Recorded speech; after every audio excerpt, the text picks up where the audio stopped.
La Biblia y los ataques del modernismo, parte 2.3, parte 12.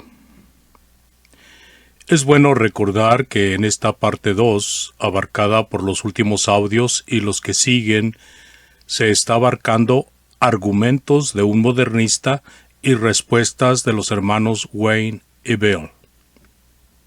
¿No dijo Pablo que no se deben hacer males para conseguir bienes? Romanos 3:8.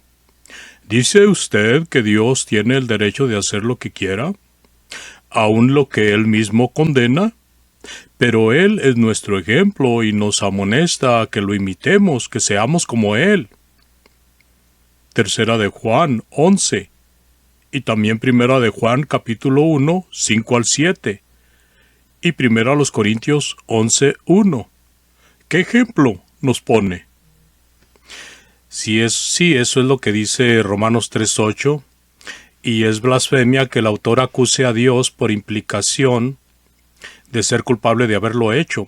Le retamos a citar un solo caso en la Biblia en que haya Dios deseado, planeado y llevado a cabo algún mal para que de ello resultara algún bien. Amigo nuestro, cítenos el pasaje. A sus preguntas en el orden en que aparecen, damos respuesta.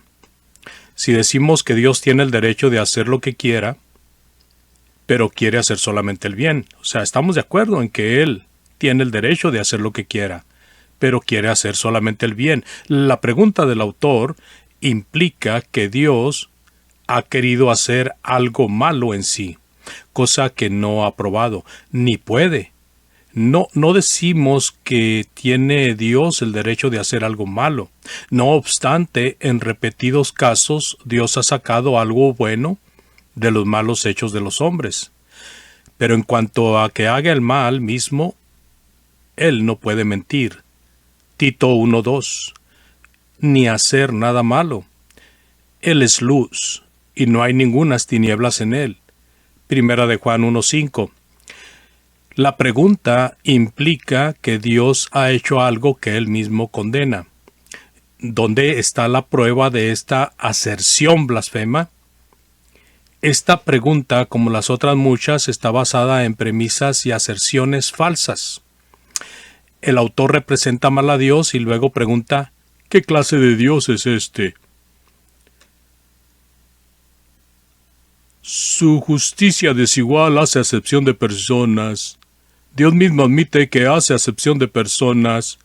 Romanos 9 del 13 al 18. Dentro de tal contexto, analice usted el versículo 16. Así que no depende de él, de la persona que quiere ni del que corre, sino de Dios que tiene misericordia. Así que aunque la persona quiera y corra, si Dios no quiere tener misericordia de ella, no la tendrá. Como que tiene favoritos, y los siguientes ejemplos confirman esto. El autor continúa su blasfemia ahora acusando a su creador de hacer uso de justicia desigual, de hacer acepción de personas. Dice que Dios lo admite en Romanos 9 del 13 al 18. Dios no lo admite en este pasaje, como tampoco en ningún otro, porque no es cierto. El autor habla de analizar el contexto, pero él mismo es quien debería hacerlo. Se ha convertido en calvinista, afirmando que Dios tiene misericordia de ciertos hombres incondicionalmente y según el favoritismo. ¿Tiene la audacia de ignorar por completo el contexto? Porque él cita el versículo 16, así que no depende. Le preguntamos, ¿a qué se refiere al decir no depende? ¿Qué no depende? ¿Qué cosas, según la torcida aplicación que el autor hace de este pasaje? El recibir misericordia de parte de Dios no tiene nada que ver con el carácter y el deseo de uno de recibirla. Todo depende de caprichos de Dios, de tener Dios favoritos. ¿Eso es lo que quiere decir? Ahora, vamos a enseñarle al autor un poco acerca del contexto de Romanos 9 y en adelante. El punto del apóstol inspirado en esta sección de su epístola es que Dios tiene completa libertad en discernir y en diseñar el plan de redención. Y por eso no está limitado a conceptos humanos. Según los judíos incrédulos, Dios tenía que salvarles a ellos por ser descendientes de Abraham en la carne, por las obras de la ley de Moisés y para ellos mayormente la circuncisión. Dios tendría que salvarles. Ellos corrían así y por eso se le obligaba a Dios a salvarles. Los gentiles no eran de la ley de Moisés, no eran circuncisos y por eso Dios no podía ofrecerles misericordia, según la opinión de los judíos incrédulos. ¿Era así el caso? Dice el apóstol Pablo que no. Dios tiene la libertad de mostrar misericordia al que le obedezca, aunque sea gentil, y endurecer al desobediente, aunque sea judío. Si alguno se prepara como vaso de ira, recibirá ira. Si alguno se prepara como vaso de misericordia, misericordia recibirá. Sea uno gentil o judío, pues Dios no hace acepción de personas. Capítulo 9, versículo 22 y 23. La elección de Dios de personas para la salvación eterna se basa en la gracia. Capítulo 11, 5. Y no en las obras de los hombres en las cuales se jactarían. Con Dios no hay distinción o diferencia entre judío y griego. Capítulo 10, 12. Es rico para con todos los que le invocan. Los judíos habían sido desgajados porque eran incrédulos. Los gentiles de entre los cristianos estaban en pie porque creían. Capítulo 11, versículo 20.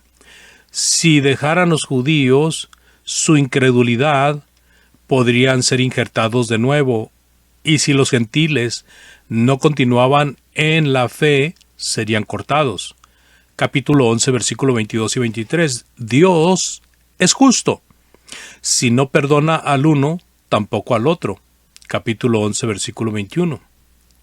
Quiere mostrar misericordia a todos. 11:32.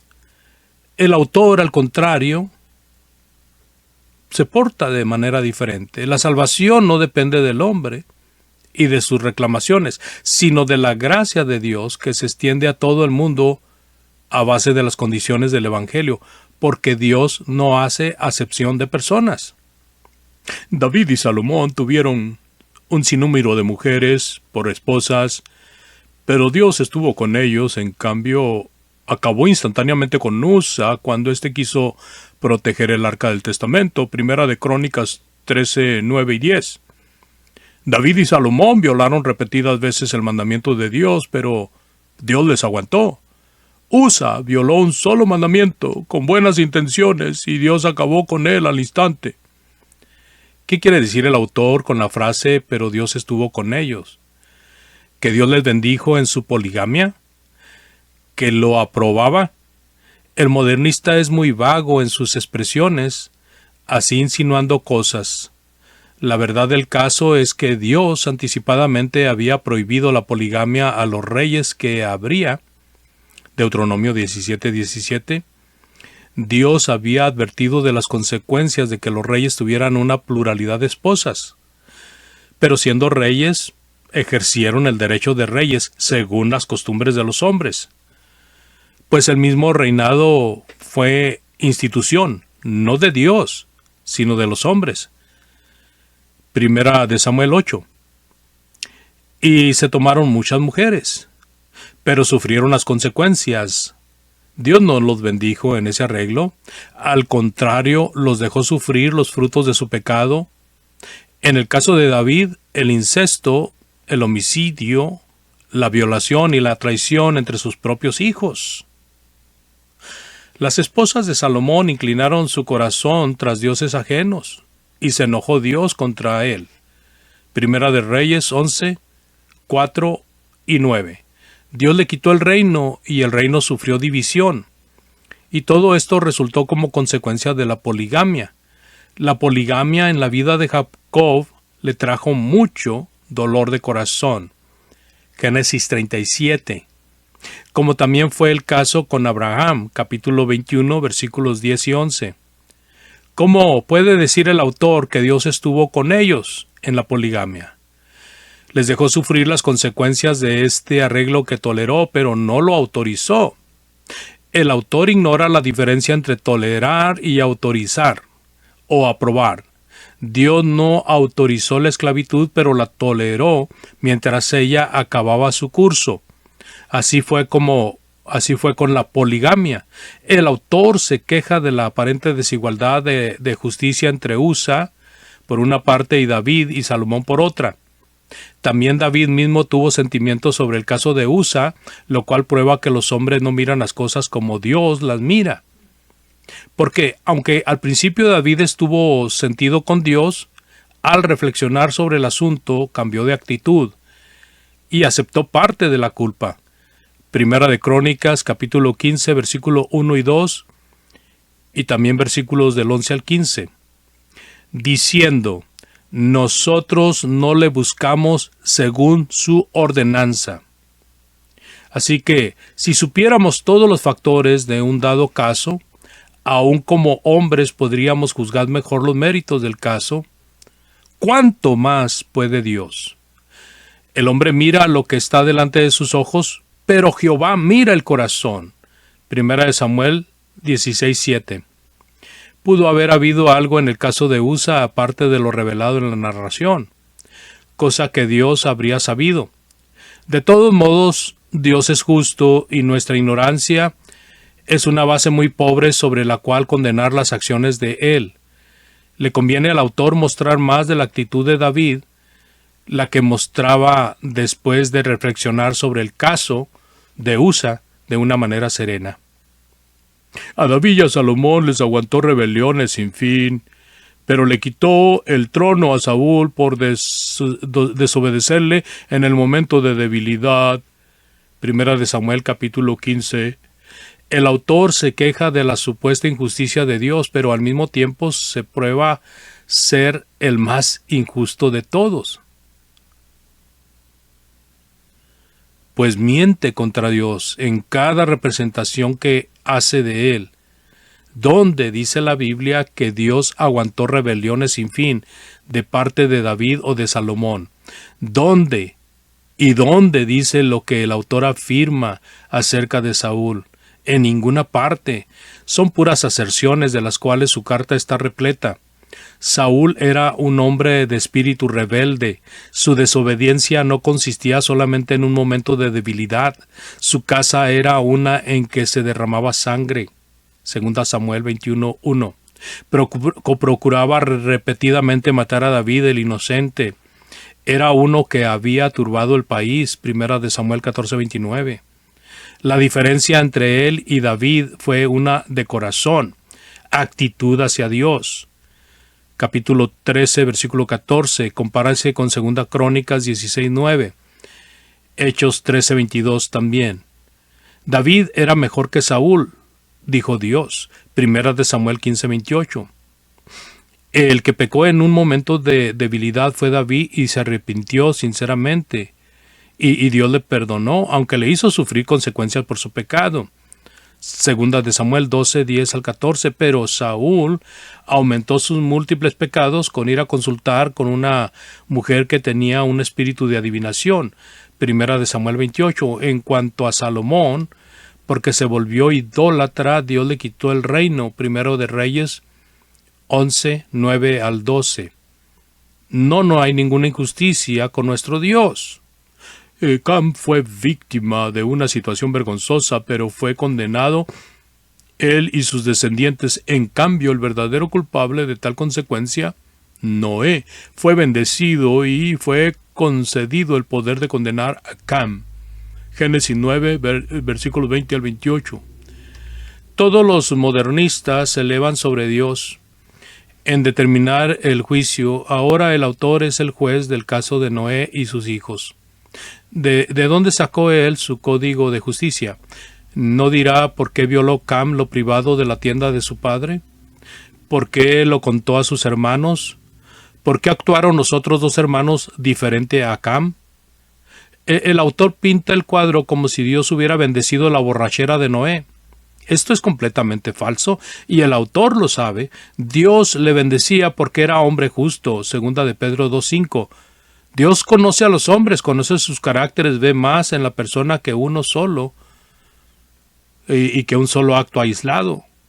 En cuanto a Cam y a sus descendientes, Dios no les forzó a llegar a tal condición. Predecir el futuro no es forjarlo, por medio de dominar la voluntad libre del hombre. Dios sabía lo que iba a pasar con ellos. Pero tal es la implicación del autor, pero es una implicación falsa. La Biblia no enseña tal cosa, sino todo lo contrario. Él trae sobre cualquier nación, inclusive la suya propia, el fruto de sus pensamientos. Jeremías 6:19.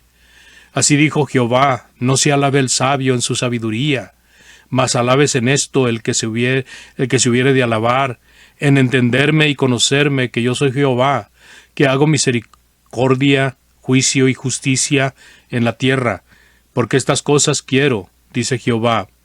Jeremías 9, 23 y 24. Continuaremos con la siguiente parte. Dios les bendiga.